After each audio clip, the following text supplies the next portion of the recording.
রাসূল সাল্লাল্লাহু আলাইহি ওয়াসাল্লাম মজার ছলে বললেন, ফান করে বলতেছেন, এই একটা দাস আছে আমার কাছে, এই লোকটারে কে কিনবে, আমি বেচবো। উনি আবার একটু কুৎসিত দেখতে, একটু খাটো কুৎসিত শ্যামবর্ণের ছিলেন। উনি মদিনায় থাকতেন না, উনি মরুপল্লীতে থাকতেন, বেদুইন ছিলেন। আর ওখানে তিনি অর্গানিক ফলমূল শাকসবজি চাষ করতেন। রাসূল সাল্লাল্লাহু আলাইহি ওয়াসাল্লাম ওনার এই অর্গানিক ফলমূল আর শাকসবজি খুব পছন্দ করতেন। ফলে উনি প্রায় সেই মরুপল্লী থেকে রাসূল সাল্লাল্লাহু আলাইহি ওয়াসাল্লামের জন্য অর্গানিক ফ্রেশ ফ্রুট আর শাকসবজি মদিনায় নিয়ে আসতেন এবং এগুলো ফ্রিতে দিতেন রাসূল সাল্লাল্লাহু আলাইহি ওয়াসাল্লামকে অ্যাজ এ গিফট।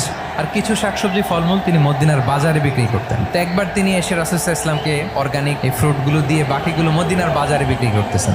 রাসূলুল্লাহ সাল্লাল্লাহু আলাইহি ওয়াসাল্লাম বাজার ভ্রমণে গেলেন, যে দেখে ওই তো জাহের। তো ওনাকে দেখেই রাসূল সাল্লাল্লাহু আলাইহি ওয়াসাল্লাম পিছন থেকে এরকম ঝাপটে ধরলেন। উনি তো আর দেখতে পারতেছেন না কে ধরলো। উনি বলে, মান হাদা আরসিলনি, এই ছাড়ো ছাড়ো। যখন পিছনে ফিরে দেখে আল্লাহ, রাসূল সাল্লাল্লাহু আলাইহি ওয়াসাল্লাম এখন আর ছাড়াছাড়ি করে না, এখন ওনার পিঠটা রাসূল সাল্লাল্লাহু আলাইহি ওয়াসাল্লামের বুক মোবারকের দিকে আরো লাগাই দিচ্ছে।